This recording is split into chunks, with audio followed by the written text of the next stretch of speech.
محترم سامعین کرام، ہمارے فہرست کے اگلے مقرر ہیں لقمان احمد سحریہ، متعلم سوم عربی ثالثہ۔ میں ان سے درخواست کروں گا کہ اسٹیج پر آئیں اور تقریر کریں، جن کی تقریر کا عنوان ہے قرآن مجید میں سوال کی شکار قوموں کا تذکرہ۔ السلام علیکم ورحمۃ اللہ وبرکاتہ۔ نحمده ونصلی علی رسولہ الکریم، اما بعد۔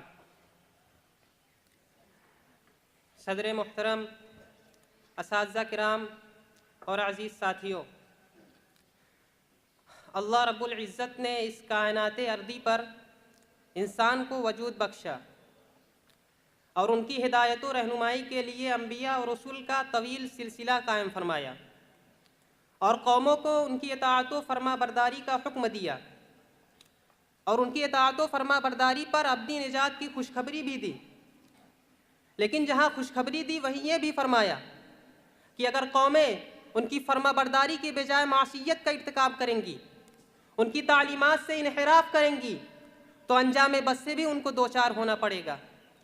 لہذا زمانہ اس بات پر شاہد ہے کہ جس قوم نے بھی اپنے انبیاء اور رسول کی باتوں پر کان دھرا اور ان کی تعلیمات کی پیروی کی تو اللہ تعالیٰ نے ان کو مقام عروج کے اعلیٰ مرتبے پر فائز فرمایا، اور اس کے برخلاف جنہوں نے اپنے انبیاء اور رسول کو جھٹلایا، اس کو اللہ کا نبی ماننے سے انکار کیا اور ان کے لائے ہوئے احکامات کو من جانب اللہ ماننے سے انکار ہی نہیں بلکہ یہاں تک کہ شرارت پر اتر آئے، تو اللہ تعالیٰ نے اس قوم کو صفحہ ہستی سے حرف غلط کی طرح مٹا دیا۔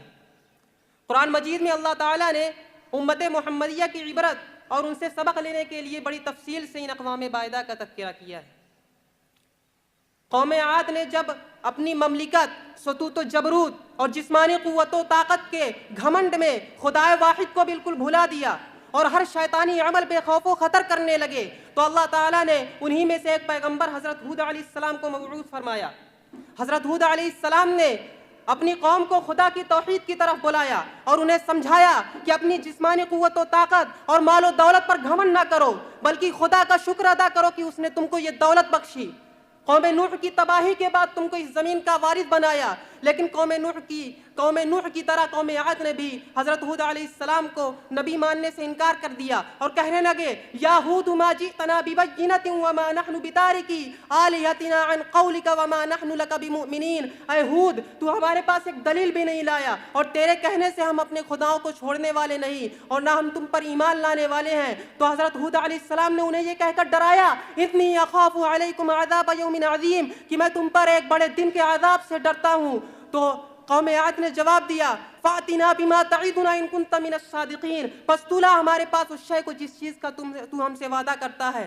چنانچہ اللہ تعالیٰ نے فرمایا وَفِي عَادٍ إِذْ أَرْسَلْنَا عَلَيْهِمُ الرِّيحَ الْعَقِيمَ مَا تَذَرُ مِنْ شَيْءٍ أَتَتْ عَلَيْهِ إِلَّا جَعَلَتْهُ كَالرَّمِيمِ، اور ہم نے قوم عاد پر ایک منحوس آندھی چلائی کہ وہ جس چیز سے بھی ہو کر گزرتی اس کو بوسیدہ ہڈی کیے بنا نہ چھوڑتی۔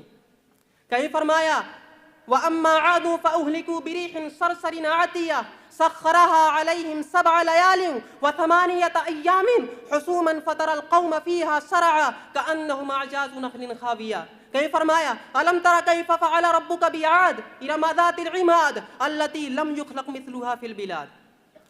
اسی طرح لوط علیہ السلام جب اپنی قوم کو دین حق کی تبلیغ کے لیے جب اپنی قوم کی طرف دین حق کی تبلیغ کے لیے بھیجے گئے تو انہوں نے دیکھا کہ دنیا کی کوئی برائی ایسی نہ تھی جو ان میں موجود نہ ہو اور کوئی خوبی ایسی نہ تھی جو ان میں پائی جاتی ہو۔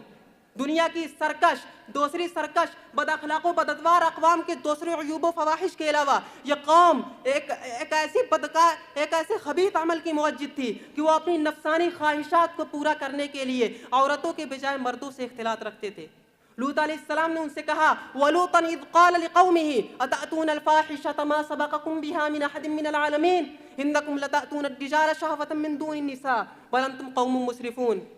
لوط علیہ السلام نے اپنی قوم سے کہا کہ کیا تم ایسے فحش کام میں مشغول ہو کہ جس کو تم سے پہلے دنیا میں کسی نے نہیں کیا، یا کہ تم اپنی شہوت کو پوری کرنے کے لیے عورتوں کے بجائے مردوں سے پوری کرتے ہو؟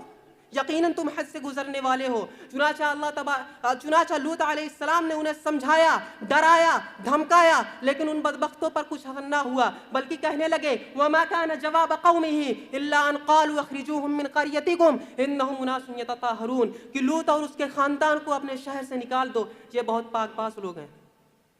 چنانچہ اللہ تبارک و تعالیٰ نے لوط علیہ السلام کو اس بستی کو چھوڑنے کا حکم دیا, اور لوط علیہ السلام اس بستی کو چھوڑ کر نکل گئے تو اللہ تعالیٰ نے اس قوم پر آگ کے پتھروں کی بارش برسائی. اور اتنا ہی نہیں, جب وہ ہلاک و برباد ہو گئے, تباہ ہو گئے, تو اس بستی کو اٹھا کر الٹا زمین پر پٹک دیا. ایک حدیث میں آتا ہے کہ حضرت جبرائیل علیہ السلام جب اس بستی کو اپنے پروں پر اٹھائے ہوئے تھے تو اس بستی کے کتوں کے بھونکنے کی آواز آسمان کے فرشتوں نے سنی. اس بستی کو اتنی اوپر لے جا کر الٹا پٹک دیا, اور دنیا والوں کے لیے تا قیامت انسانوں کے لیے اس بستی کو عبرت کا مقام بنا دیا. فاعتبروا یا اولی الابصار, اے آنکھ والو, اے نظر رکھنے والو, عبرت حاصل کرو. آخر میں اللہ تعالیٰ سے دعا ہے کہ اللہ تعالیٰ ہمیں سابق امتوں سے سبق لینے کی توفیق مرحمت فرمائے.